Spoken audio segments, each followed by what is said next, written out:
2021년 1월 24일 주일 아침 예배를 성부와 성자와 성의 이름으로 시작합니다. 성경 묵독하겠습니다. 오늘 이 시간 여러분에게 주신 하나님의 말씀은 구약성경 시편 119편 65절에서 72절까지 말씀입니다. 구약성경 시편 119편 65절에서 72절까지 말씀. 저 같은 성경이라면 구약성경 892면입니다. 구약성경 892면 시편 119편 65절에서 72절까지 말씀입니다. 할렐루야. 할렐루야. 오늘도 주님전에 나오신 여러분들에게 하나님의 은혜와 사랑이 함께 하시기를 주님의 이름으로 축복합니다. 우리 옆 사람과 함께 인사해 볼까요? 다 마스크는 쓰셨죠? 마스크는 다 써야 됩니다. 인사하겠습니다. 언저리서나 예수가 그리스도이십니다.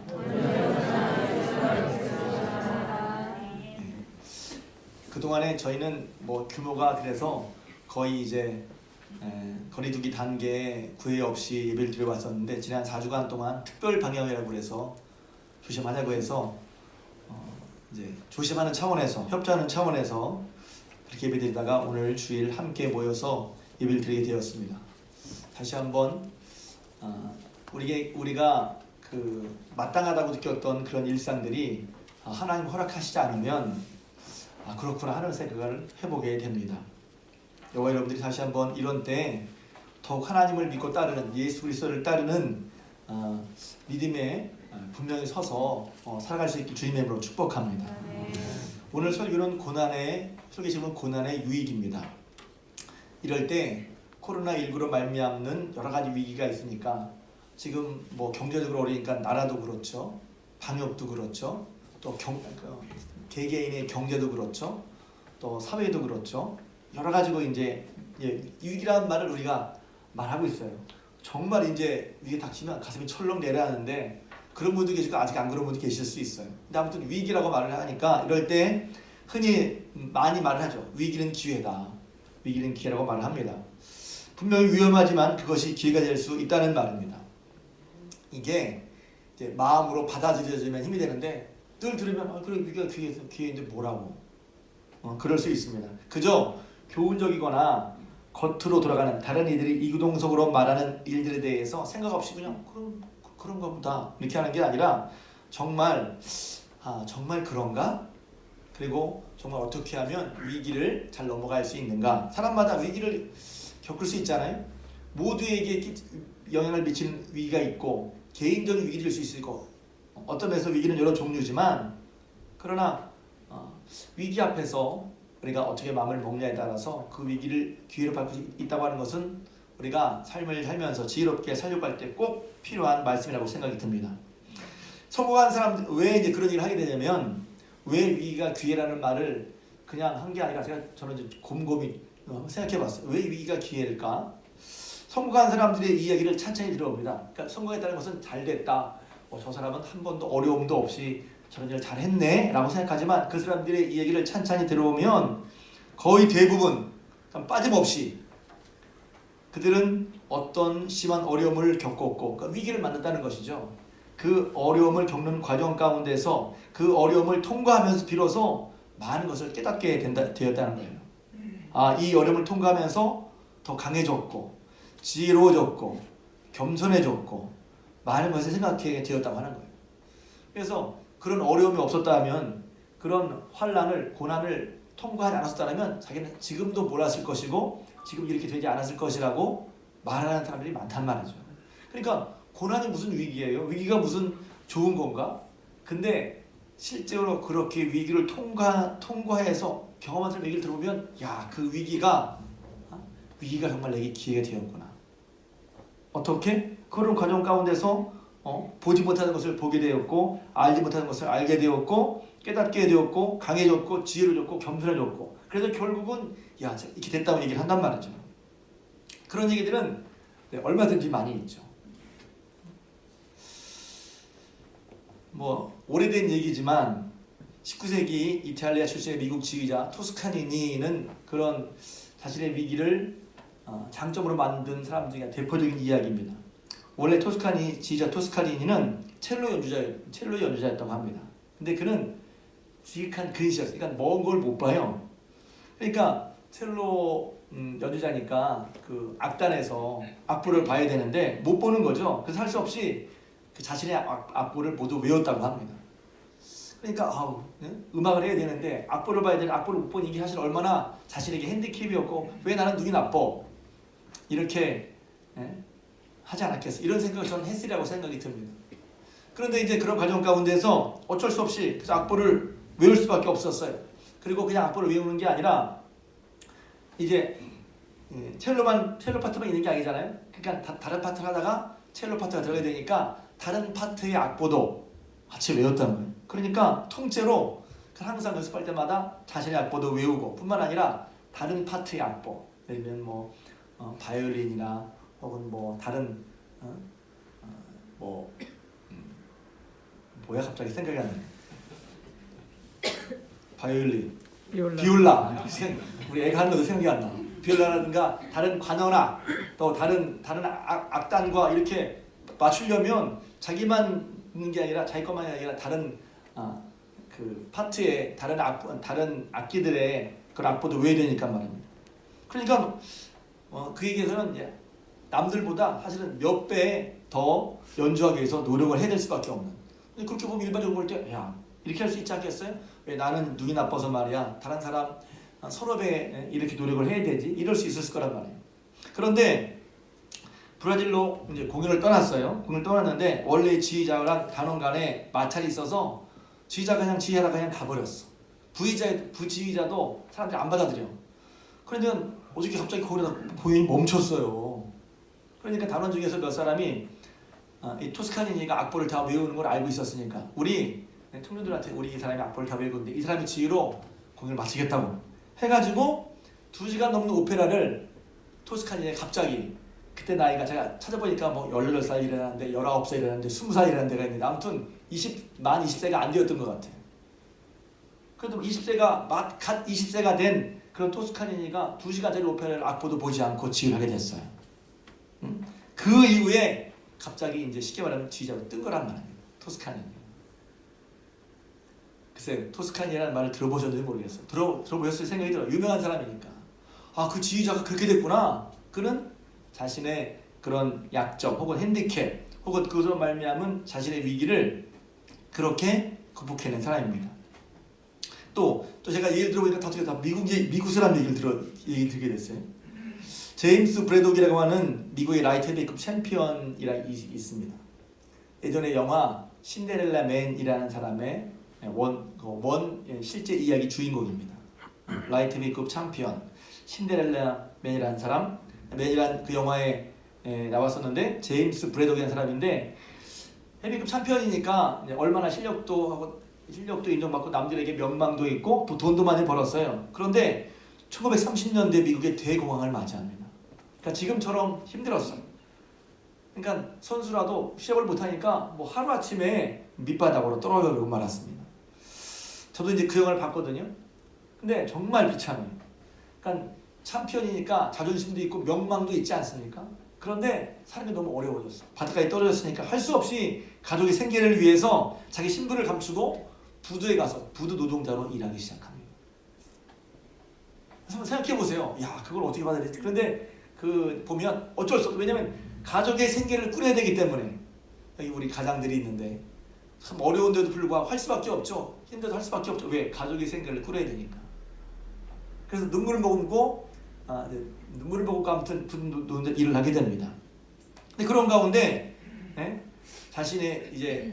자신의 원래 권투할 때 주무기가 오른손이었거든. 오른손. 근데 오른손을 다칩니다. 그러니까 앞으로 선수생활 할 수 있을까 없을까 그것도 막막한데 어쩔 수 없이 오른손을 다쳤으니까 왼손으로 일을 하기 시작해요. 왼손을 사용을 합니다. 그러다가 어떻게 기회가 돼서 당시 챔피언인 막스 베어라는 사람과 경기를 하게 되는데 여기서 이기게 돼요. 근데 왜 이겼냐? 그 전에 이 사람이 약점이 뭐였냐면 오른손이 주무기긴 한데 왼손이 약했거든요. 근데 오른손이 굴절을 당했어.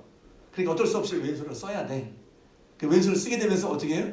왼손 힘이 좋아져서 결국은 자기의 핸디캡을 극복하고 오히려 부두 노동자로 일하면서 그리고 오른손이 입은 부상 때문에 왼손을 쓸 수밖에 없는 상황이 만들어져서 결국 그것 때문에 그가 챔피언들을 다시 차리게 됩니다. 그런 일도 있는 거예요. 그러니까 그렇구나. 근데 이런 과정을 우리는 와 잘됐다 이겼다 하는 과정을 보게 되지만 그 과정 밑에 보면 아까 토스카니도 그렇고 이 사람도 그렇고 그 밑에 보면 어떤 일이 있었어요? 어렵지만 결코 포기하지 않고 사람들 다 그렇지 하고 그냥 내버려둬 그냥 가는 대로 그냥 이렇게 자신을 내버려 방임하지 않았어요. 자신을 방임 혹은 방기 나 이렇게 했어 그냥 몰라 하고 그렇게 자신을 내버려두고 속으로 기만하지 않았단 말이에요. 그리고 최선을 다해서 포기하지도 않고 가족에 대한 책임과 혹은 애정을 가지고 또 죽을 각오로 투지와 의지를 가지고 그 일에 덤벼들었단 말이죠. 그랬더니 그렇게 토스카닌이나 그렇게 제임스 브래더처럼 그런 성공을 얻었다는 거예요. 얼마 전에 미국의 바이든 대통령이 취임식을 했죠. 그 취임식 이제 얘기를 들어보면서 그 취임식에서 시를 지어서 낭송한 젊은 시인의 얘기가 화제라고 얘기 들었어요. 22살 아프리카계 미국 여성인데 역사상 최연소 축시 낭독자라고 합니다. 그러니까 미국의 대통령 취임식을 할 때는 이제 늘 그런 건 아니지만 그 당시에 유명하고 인정받는 시인이 축시를 낭송하는 순서가 있는데 이번에 22살의 아프리카 미국 여성, 제가 평화를 아니라 양해하십시오. 흑인 여성, 그것도 22살 먹은 여성이 역사상 최연소 축시 낭독자가 됐어요. 이름은 아만다 고먼. 근데 이 여성이 말입니다. 공부는 잘했어요. 하버드대 사회학을 전공했는데 낭독하기에 자신을 이렇게 소개합니다. 저는 아프리카 노예의 후예입니다. 이렇게 말해요. 근데 이 사람이 어떻게 시를 쓰게 되고 글을 쓰게 됐냐면 어린 시절에 청각장애로 인해서 말을 더듬었다고 합니다. 뭐 자세히 나오진 않았어요. 저도 신문기사 한 세 군데를 이제 봤는데 그래서 그런 내용이냐 보니까 이렇게. 근데 어린 시절에 청각장애가 있으니까 잘 못 듣고 잘 못 들으니까 말을 더듬었나 봐요. 바이든 대통령도 어린 시절에 말 더듬이었다고 하죠. 근데 부단한 연습으로 어려움을 극복했습니다. 근데 그 과정에서 말을 잘 못하니까 말하는 대신에 뭘 하게 되냐면 글 쓰는 걸 열심히 연습했어요. 말하기 힘드니까. 그래서 글쓰기에 집중한 결과 그는 젊은 나이에 영향력 있는 22살인데 영향력 있는 시인으로 등단하게 됐고 그것을 인정받아서 대통령 취임식에 축사를 낭송하는 시인으로 들어졌단 말이에요. 어떻게 시인이 됐어요? 그가 가지고 있었던 핸디캡, 약점 혹은 위기 상황이었던 그가 잘 듣지 못해서 말 더듬었고 그러니까 얼마나 사람들이 놀렸겠어요. 흑인 여자아이니까 너 아프리카에서 왔냐, 나이지리아에서 갓 온 것처럼 친구들이 놀렸다고 그렇게 얘기를 하더라고요. 그러니까 거기서 열심히 이제 앞서 말씀한 것처럼 자신을 방임하지 않고 포기하지 않고 끝까지 죽을 각오로 열심히 임한 결과 그렇게 이제 자신의 위기적인 상황에서 불구하고 돌이키는 또 오히려 그것을 극복하는 과정 가운데 많은 것을 알게 되는 그런 사람이 되었다고 하는 것입니다. 저는 이 설교를 준비하면서 왜 앞서 이 사람을 예수님 믿는 거 상관없이 일반적인 얘기를 하는 거예요. 세상에서 위기가 기회되는데 어떻게 위기가 기회가 되지? 한 말씀 제가 쭉 예를 들어드린 거예요. 보통 위기가 되면 고난 가운데도 그렇게 열심히 해서 돈을 벌든지 명성을 얻든지 성공하든지 건강하게 되어서 더 나은 삶을 살게 되든지 하는 것을 다 얘기하고 있어요. 그런데 오늘 성경에서는 그게 다가 아니에요. 물론 이런 것들도 겹치는 부분이 있을 수 있어요. 그러나 저는 오늘 우리가 일상적인 삶 가운데 고난이 주는 위기 무엇인가? 그것은 다만 오늘 말씀드린 것처럼 이 앞서 말씀드린 세 사람처럼 토스카닌이나 제임스 브래독이나 또 아만다 고먼 같은 사회적 명방을 얻거나 성공하는 얘기만이 아니라 도대체 그거는 고난이 우리 믿는 사람들에게는 그 이상으로 뭐가 고난이 유익이 되는가 하는 말씀을 나누려고 하는 것입니다. 저 이렇게 말씀드리는 것은 뭐냐면 고난이 다만 위기가 기회라고 하는 것은 다만 우리가 흔히 생각하는 성공하는 삶 혹은 돈을 많이 벌고 또 명성을 얻고 그것 이상이라고 하는 것을 함께 말씀드리고 싶었어요. 그러나 분명히 이제 일반적으로 말할 때 위기가 어떻게 해서 저것이 기회가 되지? 그런 가운데 깨닫게 되는 게 있고 새로워지는 게 있고 또 얻는 게 있고 달라지는 게 있다고 하는 것입니다. 오늘 성경 말씀에는 고난의 유익을 딱 두 가지로 말하고 있습니다. 고난의 유익은 첫째, 오늘 말씀에 보면 유명한 기절이죠. 71절에 보면 고난당한 것이 내게 유익이라 이로 말미암아 내가 주의 율례들을 배우게 되었나이다 그랬어요. 세상 사람들은 그냥 고난 그러면 이 공을 해서 기회를 얻는구나, 잘 되는구나 싶지만 성경에서 말하는 고난의 유익은 주님의 율례를 배우게 되었다는 것입니다. 주의 말씀을 배우게 되었다는 거예요. 여러분들이 이 코로나 기간을 통해서 뿐만 아니라 지금 코로나가 이제 일반적인 어떤 고난이라면, 그러나 여러분이 당하는 각각의 여러 가지 고난이 있을 수 있어요. 직장에서, 또 직장을 구하는 가운데, 학생들은 공부하는 가운데, 또 가정에서 뭐 고난, 이런 어려움, 환난,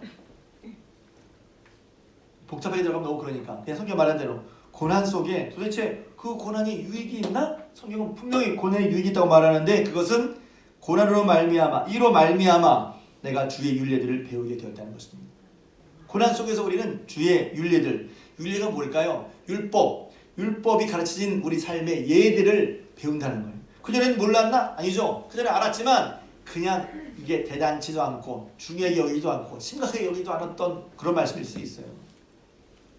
그러면서 고난 속에 우리는 고난 속에 나름대로 우리의 진짜 신앙이, 우리의 신앙의 알맹이가 새로워지고 연그러지는 줄로 믿습니다. 그래서 베드로서에 보면 이런 말씀이 있죠. 환난 가운데 우리의 신앙이 금 같은 신앙이 된다고. 금 같은 신앙이란 뭐냐면 정말 알갱이, 정말 정수, 정말 변하지 않는 가치 있는 고난 가운데 우리의 신앙이 그렇게 된다고 하는 것입니다. 두 번째는 주의 율례를 배운 것이고, 두 번째 67절에 보면 고난의 유익이 무엇입니까? 고난 당하기 전에는 내가 그릇 행하였더니 이제는 주의 말씀을 지키나이다. 고난으로 말미암아 그릇 행하였다가, 이 말씀 뭐냐면 그릇 행했던 건 뭐예요? 하나님 말씀대로 안 살다가 이제는 주의 말씀 지키나이다. 고난을 통해서 하나님 말씀과 멀어 살다가 하나님 말씀을 지키는 사람이 되었다고 하는 것입니다. 이게 성경이 말하고 있는 고난의 유익입니다. 고난이 왜 기회입니까? 우리는 고난을 통해서 하나님의 말씀을 새롭게 경험하게 됩니다. 우리는 고난을 통해서 하나님의 말씀을 새롭게 보게 되고 하나님의 말씀을 새롭게 듣게 됩니다. 왜 그럴까요? 우리 마음과 생각이 늘 주님을 향해, 주의 말씀 향해 열렸으면 좋은데, 살다 보니 우리는 주님의, 하나님의 사랑과 예수 그리스도의 구원, 그 예수님이 아니면 우리가 살 수 없다고 하는 것을 놓친단 말이에요. 정말 생명이 예수 그리스도인데, 그러니까 예수님을 좀 적당히 살아도 먹고 사는데 이게 정말 중요하죠. 먹고 사는데 오해하지 마십시오. 제가 이렇게 말하면 먹고 살지 말라지, 먹고 사는 거 중요하죠. 그런데 정말 우리의 생명이 어디가 있냐, 생명이 어디 있냐 하는 것을 우리가 잊기 쉽단 말입니다. 그러니까 보통 때는 내 삶과 마음이 별로 달라지지 않아요. 그런데 고난 속에 딱 위기 속에 들어가니까 마음이 달라지죠. 꼭 그런 것은 아니지만 더 주님을 붙들어야 되겠다. 혹은 주님밖에 없어요. 더 매달리게 된다든가. 물론 고난이 와도 그렇지 않은 분이 있을 수도 있어요.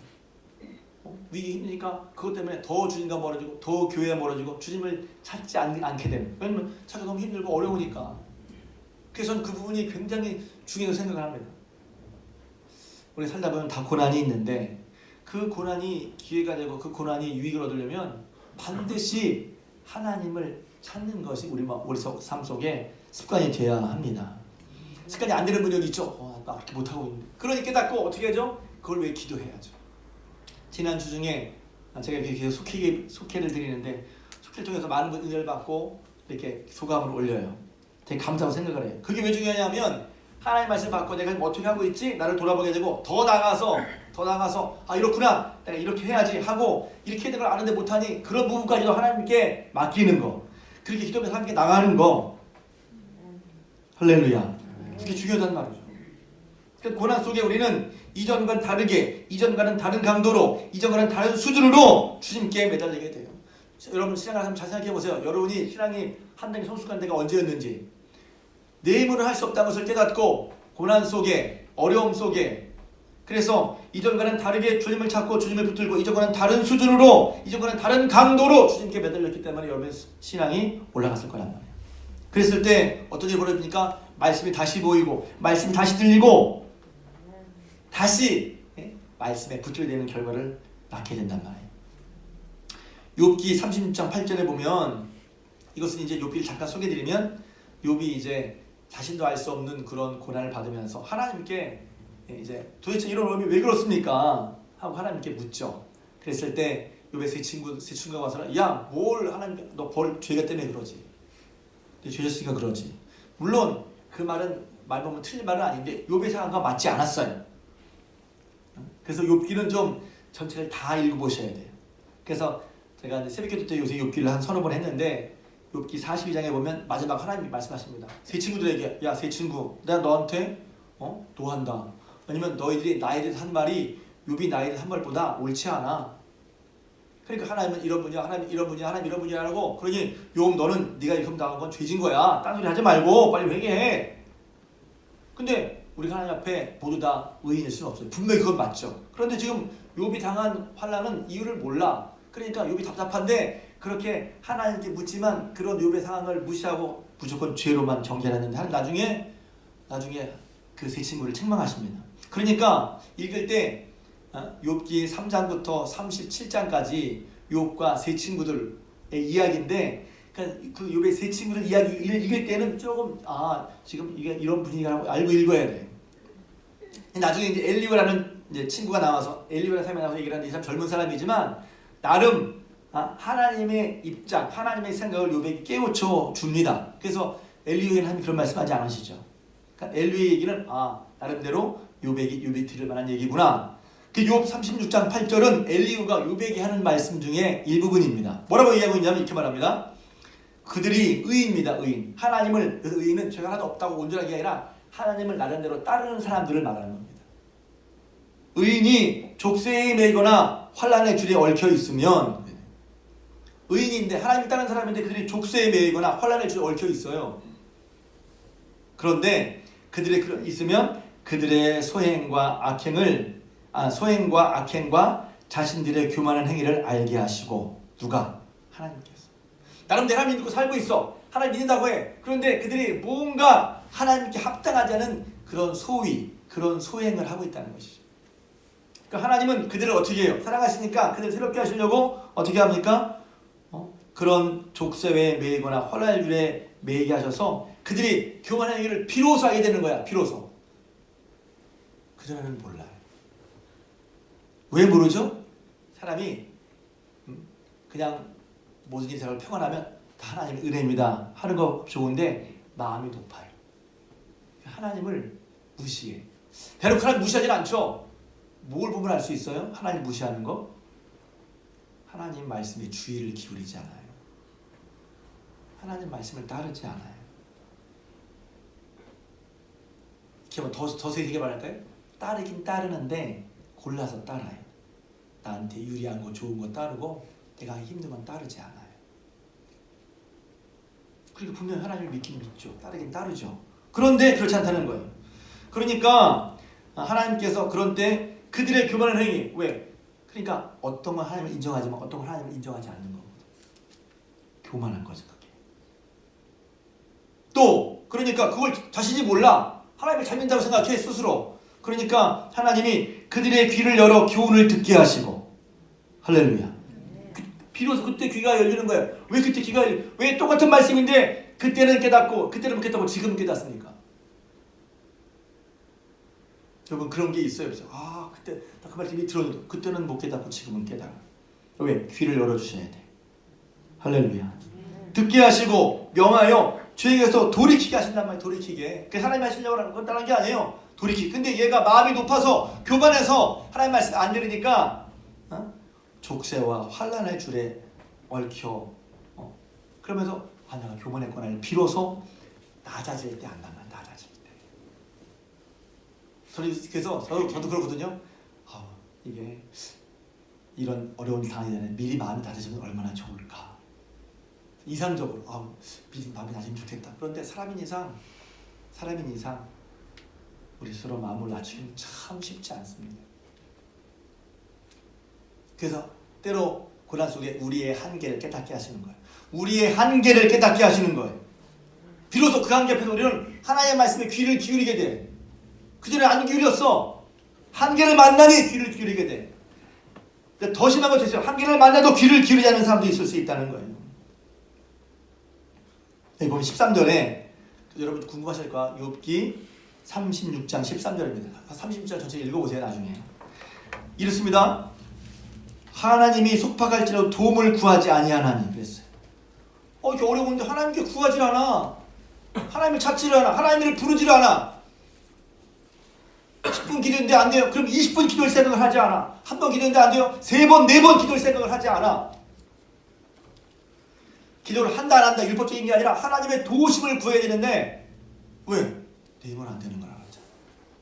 하나님은 찾지를 않는다. 그걸 깨닫게 한다는 거죠. 36장 15절에 계속 말합니다. 하나님이 곤고한 자를 그 곤고에서 구원하시며 학대 당할 쯤에 그의 귀를 여시나니 귀를 열어주시오. 우리 모두 여러분들이 귀가 열려 하나님 말씀을 듣기를 바랍니다. 듣는다는 것은 뭐냐면 죄송합니다. 두성아 이렇게 하는 게 아니라 하나님 말씀 지금 성령을 통해서 내게 필요한 말씀 주시는데 내가 뭔가 때문에 내가 뭐 그 말씀을 안 들어. 내 속에 있는 것이 강하든지 내 마음이 높든지 하나님 말씀에 귀를 주지 않든지 하나님 믿지 않든지 하나님을 의지하려고 하지 않든지 간에 그게 안 들려온다. 그래서 뭐가 보이면 듣는 게 복입니다. 하나님 말씀 들리는 게 복입니다. 만약 여러분 이럴 수 있어요. 저 안 들리는 것 같아요. 어떻게 하면 좋죠? 저도 옛날에 그런 경험을 했어. 나만 안 들리는 것 같아. 다른 사람 다 아멘하고 은혜가 풍성한데 나만 못 받는 것 같아. 저는 그런 두려움도 겪어본 적이 있어요. 그래서 저는 기도했어요. 하나님, 저 예배 때마다 은혜 받게 도와주세요. 제 귀가 열리게 도와주세요. 들을 수 있게 해주세요. 왜? 다른 사람 다 은혜 받는 나 못 받으면 약을. 그리고 은혜 못 받으면 어떻게 해? 안 되잖아요. 내가 은혜 못 받으면 어떻게 해? 하나님 원래 은혜를 주시려고 하셨는데 내가 못 받으면 어떻게 해요? 내 마음이 열리기를, 내 귀가 열리기를, 내 눈이 열려서 들을 수 있기를. 할렐루야. 결국 하나님께서 어떻게 합니까? 그 길을 여셔서 그로 하여금 그들을 환난에서 이끌어내사 할렐루야. 좁지 않고 넉넉한 곳으로 옮기고 마침내 그의 상에는 길을 띈 것이 노이라. 할렐루야. 하나님 그게 그렇게 하시려고 하는 게 뜻이시죠. 그러니까 욥은 그런 가운데 깨닫습니다. 유명한 얘기죠. 욥 42장 3절. 성경은 나중에 찾으세요. 한 군데 보시면 저를 보세요. 그래서 여기 한 얘기가 뭐냐면 깨닫습니다. 욥이 계속해서 하나님께 나름대로 하나님 이런 거 토론했거든요. 하나님 딱 만난 다음에 주께서 못하시는 일이 없사오니 무슨 계획이든지 주님은 뭘 이루실 것이 없는 줄 아오니 무지한 말로 이치를 가리는 자가 누구니까? 그전에 내가 하는 게 맞다. 내 말이 맞다. 다 얘기했단 말이에요. 그런데 하나님 일 듣고 보니까 무지한 말로 이치를 가렸어. 내 자신을 깨닫게 됩니다. 내가 무지한 말로 이치를 가렸구나. 또 나는 깨닫지도 못한 일을 말하였고 스스로 알 수도 없고 헤아리기도 어려운 말을 하였나이다. 내가 말하는 걸 내가 다 알아? 스스로 알 수도 없고 깨닫지도 못하고 헤아리기 어려운 일을 다 마치 아는 양, 마치 그렇게 되는 양 얘기를 했던 자기 자신의 모습을 깨닫는단 말이에요. 욥이. 뭘 통해서? 고난을 통해서 고난 가운데 있으면 계속해서 하나님을 만남으로 말미암아 깨닫는 거예요. 그게 윤리를 배우는 거죠. 뭐죠? 내가 알 수도 없는 말을 했습니다. 내가 이해하지 못한 말을 했습니다. 내가 무지한 말로 이치를 가렸습니다. 그러니 그러니까 그야말로 겸손해지죠. 이렇게 말합니다. 주여 내가 말하겠사오니 주는 들으시고 내가 주께 묻겠사오니 주여 되게 알게 하옵소서. 이 말은 뭐냐면 자기가 그때 다 안다고 생각했단 말이야. 다 맞다고 생각했단 말이야. 그런데 고난을 통해서 남이 나가지고 아이고 제가 무지한 말로 모르는 말을 함부로 했네요. 죄송합니다 하나님. 그때 우리 하나님 이제 대답해 주세요. 하나님 앞에 겸손히 들을 자세가 된 거예요. 들을 자세가 됐어요. 비로소 그렇게 동방이 의인이었는데 어떤 부분에서는 하나님 말씀 듣지 않고 하나님 무지한 말로 이치를 따지면서 자기가 다 아는 양 맞는 양 말했단 말이죠. 그러면서 욥이 한 유명한 고백이죠. 주여 내게 알게 없어 한 다음에 주여 내가 주에 대하여 귀로 듣기만 하였사오나 이제는 눈으로 주를 배웁나이다. 아멘. 유명한 얘기죠. 눈으로 하나님을 경험해서 하나님의 섭리를 깨닫고 눈이 열리고 귀가 들려서 이렇군요. 나 자신에서 깨닫는 거죠. 하나님은 어떤 분이시고 그 앞에서 나 자신이 어떤 삶을 깨닫습니다. 욥기 읽어보면 그래서 겸손해지게 돼 있어요. 그 앞에 욥의 친구들 얘기를 들어보세요. 와 놀라운 교훈들이 막 쏟아져 나옵니다. 다 아는 것처럼 자기 말만 하나님 앞에 옳은 것처럼 그런 게 아니라는 거예요. 하나님을 만나는 과정인데 욥은 자신의 무지, 자신의 부족함, 자신의 연약함, 한계를 깨닫고 더욱 겸손하게 되어서 주여 말씀하옵소서 제가 듣겠습니다. 이런 자세로 표현했단 말이에요. 그게 욥이 고난을 통해서 얻은 유익이란 말이죠. 제가 이제 이렇게 말하면 설교 준비 안 했는데 그 뒤에 어떻게 깨닫습니까? 욥이 고난을 통과한 다음에 하나님께서 욥에게 복을 주시죠. 그건 이제 뒤에 얘기를 알 거예요. 복에 대한 얘기. 분명 하나님의 말씀에 대한 사람은 분명히 그 말씀에 따라 자기 자신을 내놓은 사람은 분명히 하나님께서 그 사람에게 복을 주시게 되어 있습니다. 그러니 전도서 7장 14절 말씀처럼 형통한 날에는 기뻐하고 곤고한 날에는 되돌아보라는 말이에요. 하나님께서 이 두 가지를 병행해서 사람이 그 장래를 능히 헤아려 알지 못하게 하시느니라. 우리가 미래의 일을 준비하고 하지만 모른다는 말이에요. 몰라. 그러니 어떻게 겸손하게 하나님께 하나님 의뢰하고 기도할 수 있게 주님으로 축복합니다. 코로나가 이럴 줄 알았어요? 몰라요. 코로나를 보는 여러 가지 시각이 있지만 또 하나는 사람이 다 가늠할 수 없지. 21세기 첨단 과학이 그걸 다 처리할 수 없지. 없잖아요. 물론 코로나는 우리가 낫기를 백신이 개발되고 치료가 개발되기도 하지만 그러나 그런 상황 앞에 우리의 것을 봐야 합니다. 그러니까 위기가 저절로 기회가 되는 것이 아니라 그 위기를 기회로 만들기 위해서 우리는 하나님 앞에 이런 고난을 통한 깨달음과 또 고난을 통한 그런 은혜를 받아야 할 줄로 믿습니다. 예를 들어 하나님을 어떻게 찾는가 하는 것입니다. 제가 30년 얘기해서 성경을 어떤 면에서 늘 하던 얘기를 하면 또 저 얘기 할 수 있지만 어떤 얘기는 너무 잘하는 얘기를 통해서 저게 저런 얘기구나 잘하는 얘기를 통해서 창세기 32장에 보면 이제 20년 동안에 야곱이 20년 동안에 에사프 집에서 종살이 마치고 다시 고향으로 돌아갈 때 형 에서가 400명 데리고 나오는 소식을 들었죠. 너무너무 두려웠다고 그랬어요. 20년 동안 하나님이 함께 하셔서 복을 주시고 두 때를 이기게 하셨는데 다시 인생의 위기를 만났죠. 그래 어떤 면에서 우리 일반적으로 볼 때 우리의 인생은 이렇게 위기의 연속인 거예요.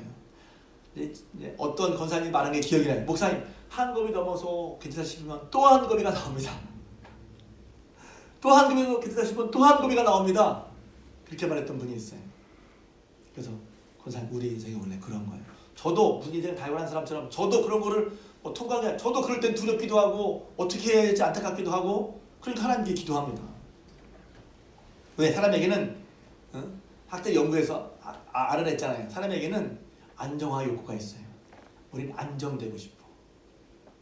그러니까 요거 준비하죠. 왜 이게 다 안정화 욕구란 말이에요. 안정화 욕구. 보험도 들었죠 여러분? 안정화 욕구예요. 근데 계속해서 안정하지 않고 안정화되지 않고 그를 흔드는 게 있다. 야곱에게 그것은 형 에서의 출현이었어요. 너무 두려웠죠. 아시는 것처럼 기도했는데 안 됩니다. 그러니까 어떻게 합니까? 식구들을 다 버려놓고 재산을 다 버려놓고 하인을 다 버려놓고 하나님 앞에 혼자서 기도합니다. 저 이거 보면서요 좀 표현이 그런데 야 이게 우리 인생이구나. 그동안에 야곱과 함께 있으면서 야곱의 힘이 되어졌던 가족도 더 이상 힘이 안 됩니다. 그동안 야곱과 함께 있어서 힘이 되어졌던 재산도 더 이상 힘이 안 됩니다. 위기는 그런 때가 있다는 거예요. 어느 때는 재산이 내 힘이 됐고 사람이 힘이 되고 가족이 힘이 됐어요. 그런 부분도 있죠. 그러나 어느 때는 그 어떤 것도 힘이 안 되는 거예요. 위기죠. 그럴 때 어땠어요? 야곱이 하나님을 찾았죠. 하나님을 붙들었어요. 하나님께만 매달렸어요. 이른바 약복과 기도를 하죠. 약복기는 무엇입니까? 환도뼈가 부러질 정도로 넓적다리가 부러질 정도로 하나님께 매달렸다는 거예요.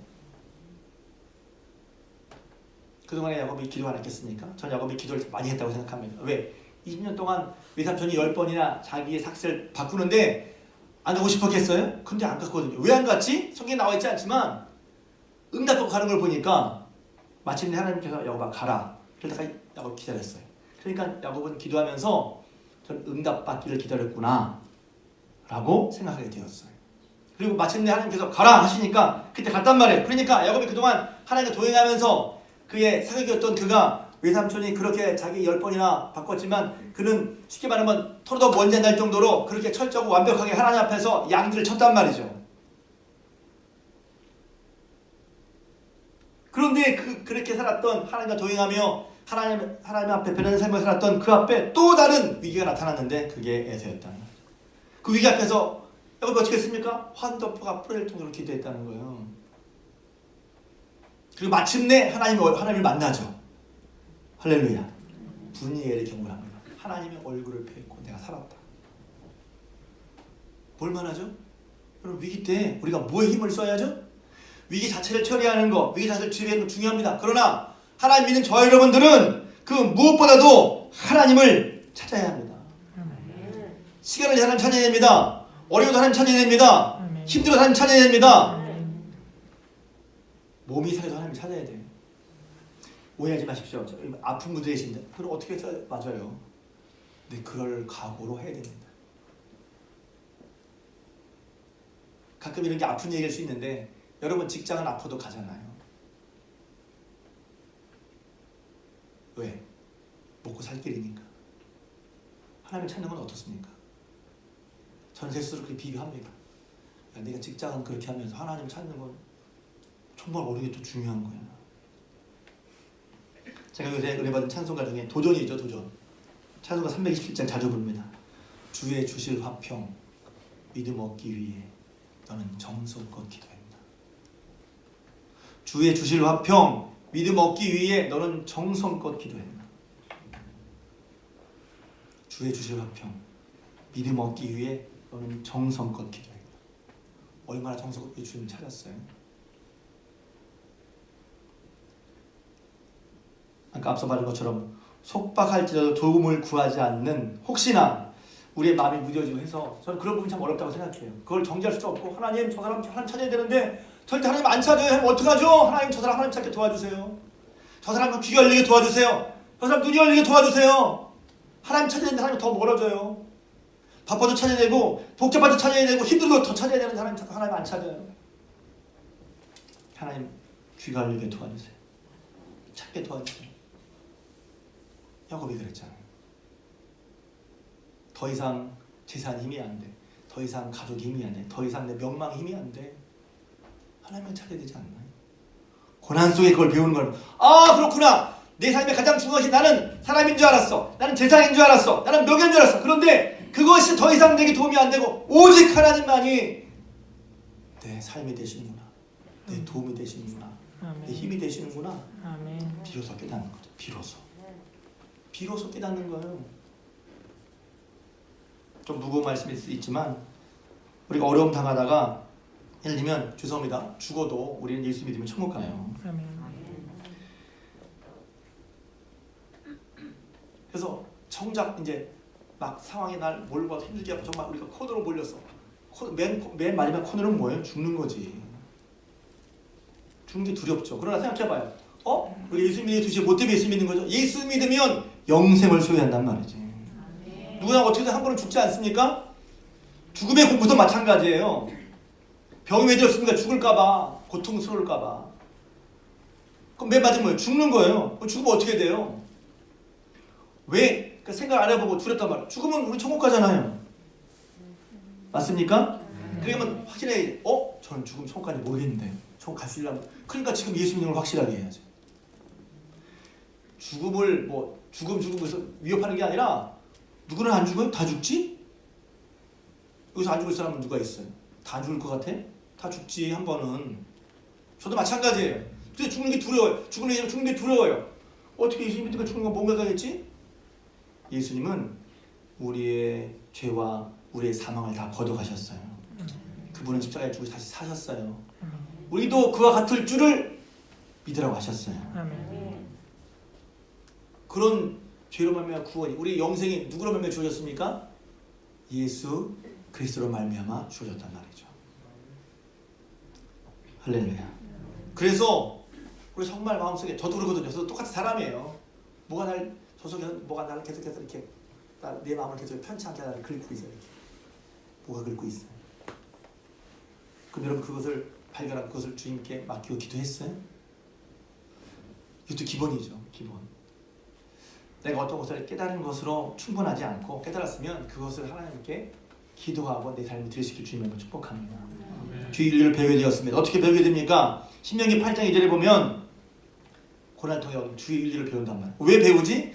8장 2절 유명한 말이죠. 다 아시는 말씀. 내 하나님 여호와께서 이 40년 동안에 내게 광야길을 걷게 하신 것을 기억하라. 이는 너를 낮추시면 너를 시험하사 네 마음이 어떠한지 그 명령을 지키는지 지키지 않는지 알아보려 하심이라. 그래서 어떤 의미에서 모든 상황은 테스트예요. 어떤 테스트? 네 마음이 어떠한지. 여러분이 상황을 겪으면서, 저는 그래서 제가 설계자이지만 제 속을 봅니다. 내 속이 이랬네? 근데 제 속은 설계자로서 여러분에게 때론 당당하고 제가 이랬어요 한 번이지만 부끄러운 것도 있어요. 똑같이. 상황 속에서 내 속을 보는 거야. 내 마음을 보는 거야. 내 마음이 어떠하지? 정말 어려울 때 그냥 머릿속만 아니라 기도해야지. 머릿속만 하는 게 아니라 정말 상황이 어려울 때 하나님께 내가 기도의 자리에 나가고 있으면 이야 잘하고 있는 거죠. 제가 속해보고 보니까 어떤 분들은 요새 매일매일 2시간씩 기도하는 분도 있다고 하더라고요. 너무 감사했어요. 그러나 어려울 때 전혀 주님이 생각이 아닌 분도 있다면 그건 안타까운 일이죠. 그러니까 제가 속회를 통해서 은혜 받은 복을 하라는 거예요. 최소한의 하나님 잊지 않는 거. 교회 나오고 하나님을 믿었다고 생각했는데 정작 어려울 때 주님을 위해서 입도 뻥끗하지 못하고 있네. 어떻게 하면 좋지? 돕는 거죠. 그때 들어가는 거야. 내가 어려울 때 기도해야 되는 것을 머릿속으로 알고 있었지만 실제로 안 하고 못하고 있구나. 내가 왜 그러지? 기도에 대한 믿음이 있는 거예요. 그래서 돌아보야 된다는 거예요. 뿐만 아니라 주님 말씀하셨죠. 너를 낮추시며 그래서 너를 낮추시며. 왜냐하면 낮추다는 건 뭐예요? 따라가려면 한계를 느끼는 거란 말이에요. 내가 다 내 마음대로 될 것 같죠? 내 뜻대로 될 것 같죠? 근데 내 마음대로 내 뜻대로 안 되잖아. 특히 여기 여성분들 남편이 내 뜻대로 안 되잖아. 좀 웃은 얘기 같지만 남편 쪽 한개. 제가 왜 재밌는 얘기를 하자면 어떤 간증이 그러더라고요. 강남에 아무튼 쉽게 말하면 우리가 볼 때 다 부러워할 만한 재산이며 명망이며 학벌이며 그런 아주 우아한 그런 40대 여인이 있었어요. 여인이라고 하면 안 되죠. 40대 여성. 누가 봐도 부끄러울 것 같지 않은, 누가 봐도 부러울 거 없을 것 같은 그 사람인데 그 사람이 속이 썩어요. 뭐 때문에? 남편 때문에. 속이 썩어. 살고 싶지가 않대. 이런 얘기는 뭐냐면 다 남편이라는 게 아니라 그런 게 하나씩 있을 수 있다는 거죠. 돈이 해결이 안 돼. 재산으로 해결이 안 돼. 명망으로도 해결이 안 돼. 그게 자식일 수도 있죠. 보통 다 그래요. 목사님 어떻게 내도가신데? 보통 다 그래. 보통 병일 수도 있죠. 직장 문제일 수도 있죠. 마음이 다르는 거예요. 이스라엘 백성이 애굽에 살 때는 먹는 것에 아무런 문제가 없었어요. 광야 딱 나가니까 제일 먼저 걸리는 게 먹고 마시는 것도 걸리기 시작해요. 살 수가 없는 곳이에요, 광야는. 근데 하나님께서 일부러 광야를 모셨잖아요. 왜 광야를 40년이나 걷게 하셨을까? 알아보기 위해서. 네 마음이 어떠하냐? 너희를 구원한 나 하나님 여호와를 정말 믿고 살고 있느냐? 하나님이 너희 생명을 책임지고 너희 인생을 책임지고 너희 앞날을 책임지는 하나님으로 너희가 정말 믿고 있느냐는 거예요. 네 마음이 어떠하냐? 그렇다면 그 말씀을 지켜야지. 당연한 게 아니야? 그 말씀을 지키는지 지키지 않는지 알아보야 하십니다. 그리고 마침내 알게 하시면 뭘 알게 하시면 이게 마칠 때가 중요한 거예요. 그래서 그냥 괴롭히고 마신다고 아니 깨닫게 하시는 거예요. 뭘 깨닫게 하십니까? 유명한 말씀이죠. 너를 낮추시며 너를 줄이게 하시며 또 너도 알지 못하며 내 조상들도 알지 못하던 만나를 내게 먹이신 것은 사람이 떡으로만 사는 것이 아니라 여호와의 입에서 나오는 모든 말씀으로 사는 것임을 너로 알게 하시기 위함이다. 아멘. 광야에서 깨닫는 거예요. 이 광야 우리가 못 살았는데 어떻게 살았지? 하나님이 살게 하셨어.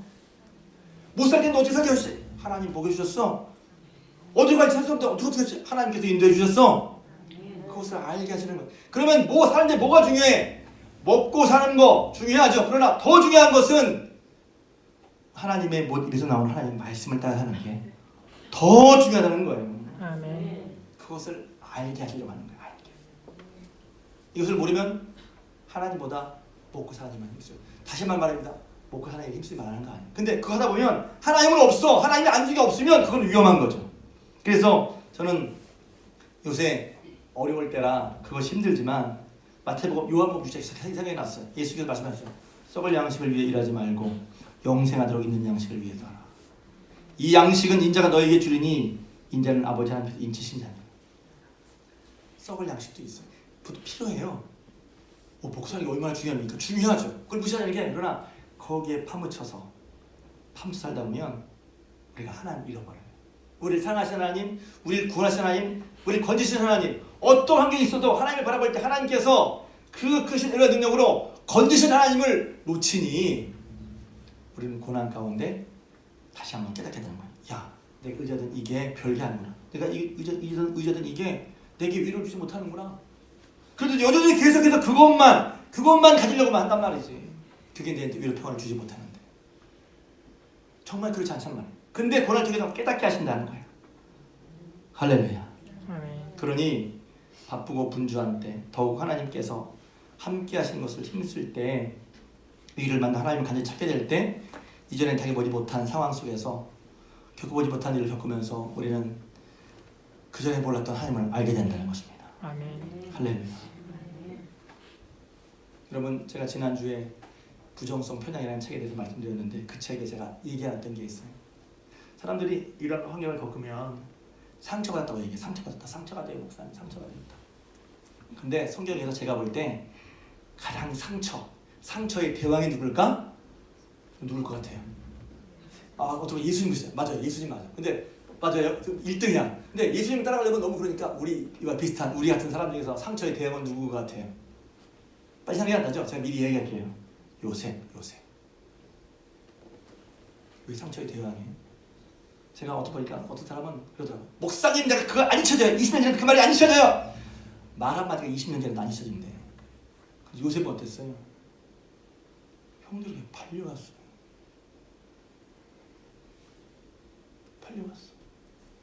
그것조차 씻기지 않는 상처일 거야. 그렇잖아요. 얘기를 좀 줄이기 위해서. 결국 이제 여러분도 모를 수 있잖아요. 목사님 그거요. 요새 쉽게 생각해야 돼. 저는 쉽게가 아니라 자기식으로 생각해야 되는데 그냥 쉽게 생각해. 그거 나중에 요새 총리돼 있으니까 그렇죠. 여러분 잘 돼도 상처 있는 사람들은 달라요. 잘 되면서 상처 없어질 것 같아요?